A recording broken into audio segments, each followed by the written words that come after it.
Hospital கொண்டு விட மயக்கம் வருதுடா. ஹாஸ்பிட்டல் கொண்டு செத்து. உங்க ஃப்ரெண்ட அவங்க வாழ்க்கையில மறக்க முடியாத அளவுக்கு ஏதாச்சும் ஒரு தரமான சாங் பண்ணுங்க ப்ரோ. அதுக்கு என்ன செஞ்சுட்டா போச்சு. அதுக்கு முன்னாடி மறக்காம ஒரே ஒரு ஃபாலோ பண்ணிட்டு நெக்ஸ்ட் என்ன டாஸ்க் பண்ணிட்டு கமெண்ட் பண்ணிருப்பாங்க. வாங்க வழியால போலாம்.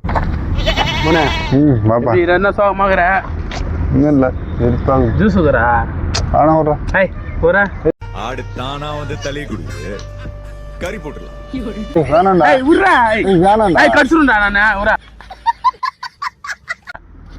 சேரும் தலையை எதுவும் மாத்த முடியாதுப்பா.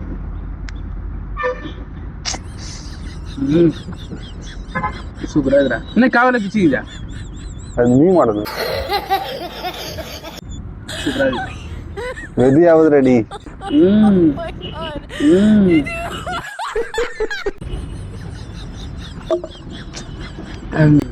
கடுப்பா என்னாச்சுடா? வெறியாவது. என்னாச்சுன்னு சொல்றான். வெறியாவதுன்னா இல்ல ஹாஸ்பிட்டல் போனா என்ன பண்ணுவாங்க? ஹாஸ்பிட்டல் போனா எதுக்கு போனா? அடிபட்டா போவாங்க. இல்ல அடிபட்டாலோ இல்ல விஷம் குடிச்சாலோ என்ன பண்ணுவாங்க? விஷம் குடிச்சா என்ன பண்ணுவாங்க? விஷம் குடிச்சா மூக்கு ஒன்று டியூப் பாய் டியூப். என்னாச்சுடா? இன்னும் இல்ல விஷம் குடிக்க போறேன்னா குடிக்கலாம் வச்சிருந்தா நீ குடிச்சிட்டியா? ஒத்த நொடியிலதான் எனக்கு சித்தம் கலங்கிருச்சு. சோழி முடிச்சு